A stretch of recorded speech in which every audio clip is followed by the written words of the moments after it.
ಗೂಂಡಾ ಕೇಸ್ಗೆ ಸಂಬಂಧಪಟ್ಟಂತೆ ಸಿಎಂ ಸಿದ್ದರಾಮಯ್ಯ ಅವರಿಗೆ ಸದ್ಯಕ್ಕಂತೂ ರಿಲೀಫ್ ಅಂತೂ ಸಿಕ್ಕಿದೆ.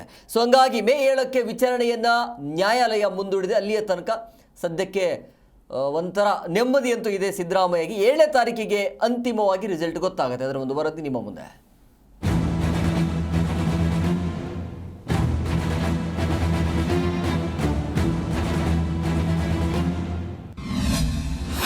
ಲೋಕಾಯುಕ್ತ ಬಿ ರಿಪೋರ್ಟ್ ಬಗ್ಗೆ ಸದ್ಯಕ್ಕಿಲ್ಲ ತೀರ್ಪು. ಸಿಎಂ ಸಿದ್ದರಾಮಯ್ಯಗೆ ಕೋರ್ಟ್ ತಾತ್ಕಾಲಿಕ ರಿಲೀಫ್.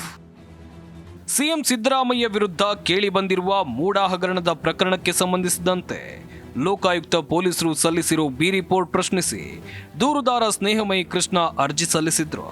ಸದ್ಯ ತಕರಾರು ಅರ್ಜಿ ವಿಚಾರಣೆ ಇವತ್ತು ಜನಪ್ರತಿನಿಧಿಗಳ ವಿಶೇಷ ನ್ಯಾಯಾಲಯದಲ್ಲಿ ನಡೆಯಿತು. ಈ ಸಂದರ್ಭದಲ್ಲಿ ಲೋಕಾಯುಕ್ತ ಪೊಲೀಸರು ಬಿ ರಿಪೋರ್ಟ್ ಕುರಿತ ಆದೇಶ ಸದ್ಯಕ್ಕಿಲ್ಲ. ತನಿಖೆ ಮುಂದುವರಿಸುವಂತೆ ಲೋಕಾಯುಕ್ತ ಪೊಲೀಸರಿಗೆ ನ್ಯಾಯಮೂರ್ತಿ ಸಂತೋಷ್ ಗಜಾನನ್ ಭಟ್ ಅವರಿದ್ದ ಪೀಠ ಸೂಚನೆಯನ್ನ ಕೊಟ್ಟು ವಿಚಾರಣೆಯನ್ನ ಮುಂದೂಡಿಕೆ ಮಾಡಿದೆ.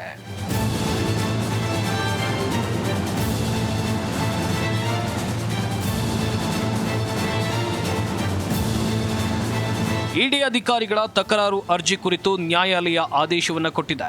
ಇನ್ನು ಜಾರಿ ನಿರ್ದೇಶನಾಲಯ ಕೂಡ ತಕರಾರು ಅರ್ಜಿ ಸಲ್ಲಿಸಬಹುದು.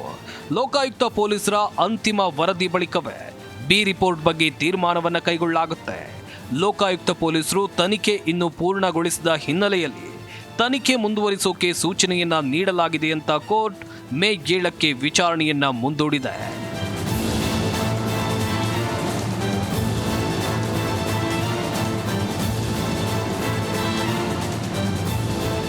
ಈ ಪ್ರಕರಣ ಸಂಬಂಧ ದೂರುದಾರ ಸ್ನೇಹಮಯಿ ಕೃಷ್ಣ ಅವರು 39 ಪುಟಗಳ ತಕರಾರು ಅರ್ಜಿಯನ್ನು ಸಲ್ಲಿಸಿದ್ರು. ಅಷ್ಟು ಮಾತ್ರ ಅಲ್ಲದೆ ಇಡಿ ಕೂಡ ತನಿಖೆಗೆ ಮನವಿಯನ್ನ ಮಾಡಿತ್ತು. ಸದ್ಯ ನ್ಯಾಯಾಲಯ ಲೋಕಾಯುಕ್ತ ಅಂತಿಮ ವರದಿ ಬಳಿಕ ತೀರ್ಪು ಪ್ರಕಟಿಸುವುದಾಗಿ ತಿಳಿಸಿದೆ. ಹೀಗಾಗಿ ಅಲ್ಲಿವರೆಗೆ ಸಿದ್ದರಾಮಯ್ಯ ಸೇಫ್ ಆಗಿರ್ತಾರೆ. ಭವ್ಯ ಸುನಿಲ್, ಜಿ ಕನ್ನಡ ನ್ಯೂಸ್, ಬೆಂಗಳೂರು.